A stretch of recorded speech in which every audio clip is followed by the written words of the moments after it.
Tu voulais jouer au ping-pong peinard quand soudain, tu te retrouves à arbitrer. Previously. Dans l'épisode précédent, nous avons découvert les horreurs du service et du double. Si tu veux devenir extraordinaire, t'es au bon endroit. Tu voulais jouer, tu vas arbitrer.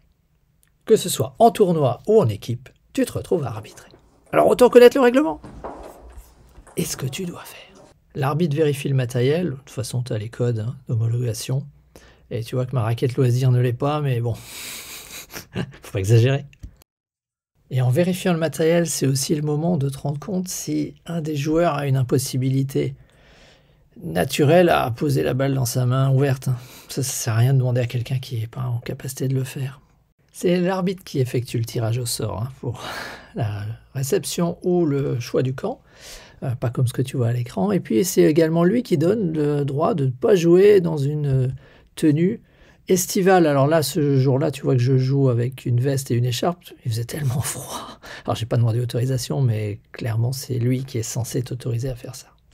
2 minutes avant le match, on appelle ça couramment l'échauffement, mais moi ça me suffit pas. Donc tu t'échauffes avant, mais c'est surtout un temps où tu t'adaptes à la table. C'est un moment où tu fais de la régulation. Franchement, c'est le moment où il faut faire attention parce que les jeunes, généralement, s'en moquent parce qu'ils n'ont pas besoin et les vieux, ils n'en font pas vraiment parce qu'ils ne bougent plus. Donc, soyez très attentifs avec ce moment-là. Personnellement, ça ne me suffit jamais. J'ai besoin de plus. Le serveur est prêt, ça va enfin jouer? Eh ben non. En fait, il a le droit de changer d'avis tant qu'il n'a pas manifesté l'intention de jeter la balle. Bon.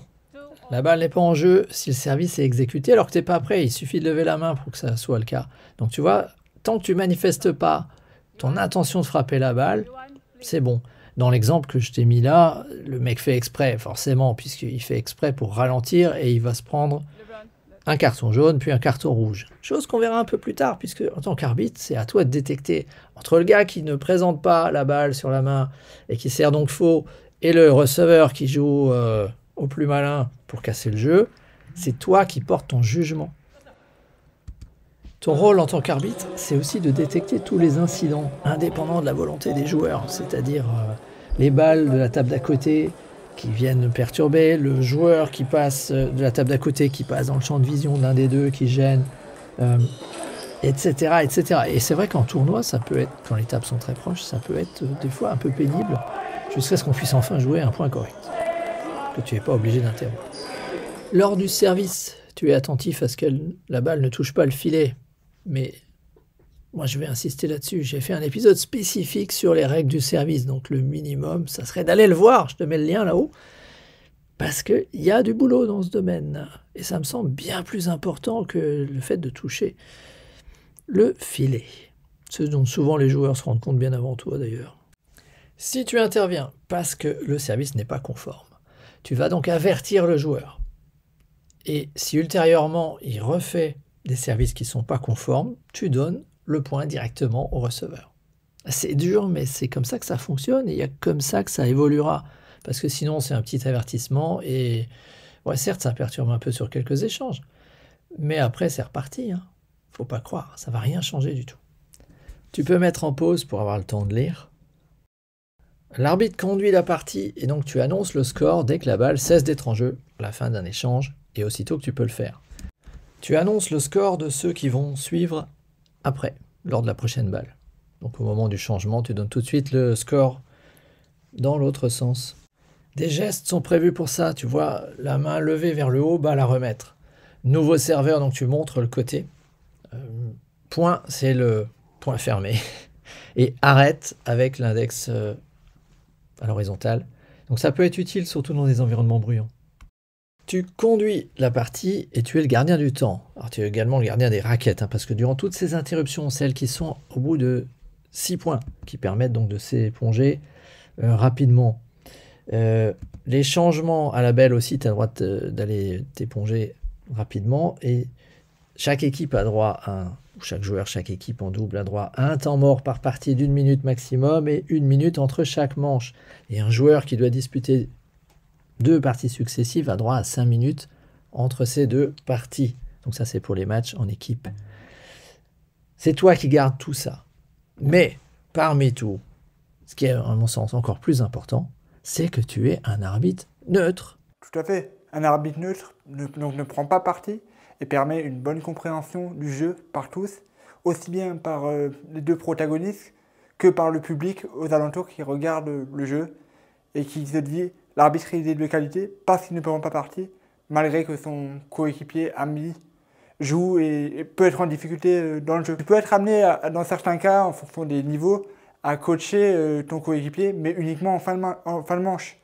Pas pendant le jeu ou en plein point ou entre deux points ou quand l'adversaire cherche la balle. Parce qu'en fait, sinon tu apparaîtras comme quelqu'un de pas neutre.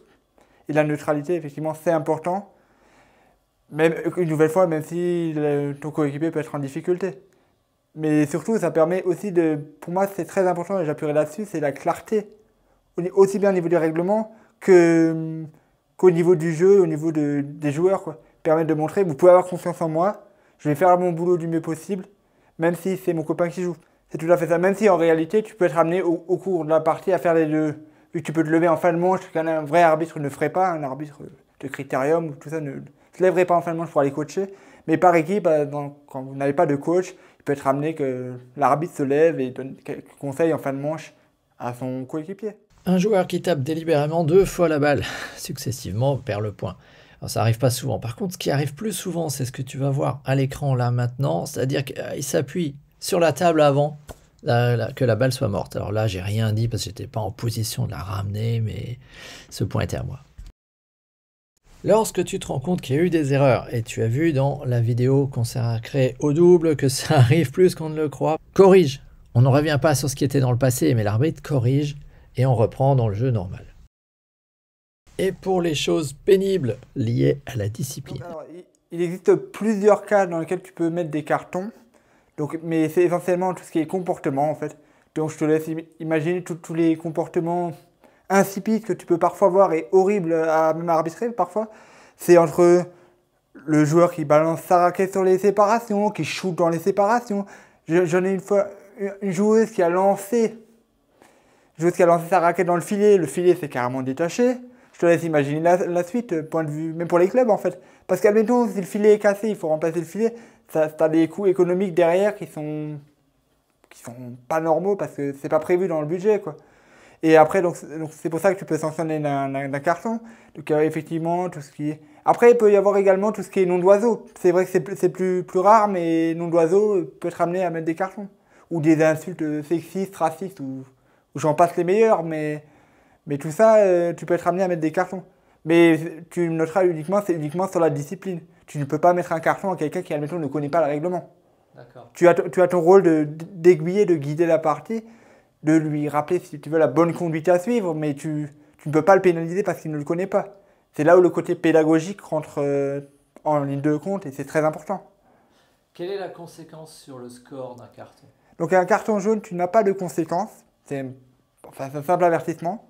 Alors, par contre, la deuxième fois, admettons, donc effectivement, tu balances la raquette, tu prends un carton jaune, tu balances la raquette ou tu joues dans les séparations, ça fait carton jaune plus carton rouge, ce qui t'entraîne un point de pénalité. Ça veut dire, admettons, tu étais à 8-8, bah, c'est 9-8 pour ton adversaire sans que tu aies joué le point. D'accord.